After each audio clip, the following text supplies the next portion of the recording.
நாமக்கல் மாவட்டம் ராசிபுரம் அருகே வாடிக்கையாளரின் தங்க நகையை சீரமைப்பதாக பெற்று ஏமாற்றிய நகைக்கடை உரிமையாளரை போலீசார் கைது செய்துள்ளனர். நாமக்கல் மாவட்டம் ராசிபுரம் சிவானந்தா சாலை பகுதியை சேர்ந்த பாபு என்பவரது மகன் ரமேஷ். இவர் ராசிபுரம் கடைவீதி பகுதியில் MS பாபு ஜுவல்லரி என்ற பெயரில் நகைக்கடை நடத்தி வந்தார். இந்த நிலையில் ராசிபுரம் புதிய பேருந்து நிலையம் பகுதியை சேர்ந்த வளர்மதி என்பவர் கடந்த 2021ஆம் ஆண்டு ரமேஷின் நகைக்கடையில் சுமார் 8 சவரன் தங்கச் செயினை வாங்கியுள்ளார். வாங்கிய 6 மாதங்களுக்கு பிறகு அந்த நகை சேதமடைந்ததால் அதை சீரமைத்து தருமாறு ரமேஷிடம் ஒப்படைத்துள்ளார். ஆனால் நகையை திருப்பி வழங்காமல் ரமேஷ் காலம் தாழ்த்தி வந்ததாகவும் பின்னர் திடீரென கடையை காலி செய்துவிட்டு தலைமறைவானதாகவும் கூறப்படுகிறது.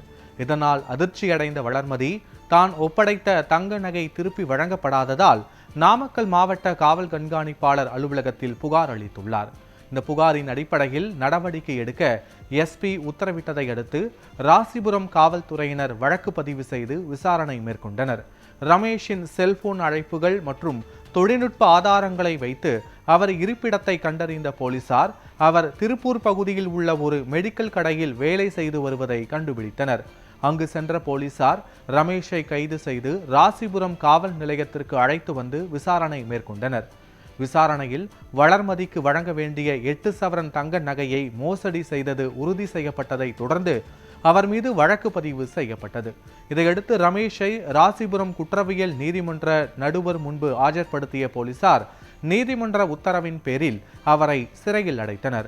மேலும் ரமேஷ் நகைக்கடை நடத்தி வந்த காலத்தில் இதேபோன்று பல நபர்களிடம் நகை மற்றும் பணம் பெற்றுக்கொண்டு மோசடியில் ஈடுபட்டிருப்பது விசாரணையில் தெரிய வந்திருப்பதாக போலீசார் தெரிவித்தனர். இந்த சம்பவம் ராசிபுரம் பகுதியில் பெரும் பரபரப்பை ஏற்படுத்தியுள்ளது.